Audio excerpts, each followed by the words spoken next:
जय श्री स्वामी समर्थ. कर्क राशीच्या लोकांसाठी 13 ऑगस्टला संवेदनशीलता व सहानुभूती ठळक राहतील. घर गृहस्थीत कौटुंबिक मंडळींशी मनमिळावू संवाद साधल्याने आत्मीयता वाढेल. कामाच्या ठिकाणी सहकाऱ्यांना मदतीसाठी हात पुढे करा, ज्यामुळे तुमची प्रतिष्ठा वाढेल. आर्थिक बाबतीत खर्चावर नियंत्रण ठेवा, नकोशी खरेदी टाळा. प्रेमात समजुतीने वागलात तर नातं घट्ट होईल.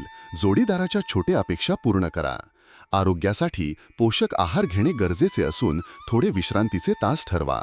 शैक्षणिक क्षेत्रात जुन्या मुद्द्यांचे पुनरावलोकन करणे उपयुक्त ठरेल. लहान प्रवासासाठी नियोजन केल्यास उत्साहवर्धक अनुभव मिळेल. दिवसभर ध्यान व श्वासोच्छवासाच्या साधनेत गुंतून मानसिक शांती साधा. जोखीम नसलेल्या गुंतवणुकीवर काळजीपूर्वक विचार करा. प्रत्येक क्षण सकारात्मकतेने जगाल तर ऊर्जा संतुलित राहील. तुमच्या राशीशी संबंधित साप्ताहिक, मासिक आणि दैनिक भविष्यवाण्यांसाठी चॅनल सबस्क्राईब व लाईक करायला विसरू नका. कॉमेंटमध्ये जय श्री स्वामी समर्थ लिहा.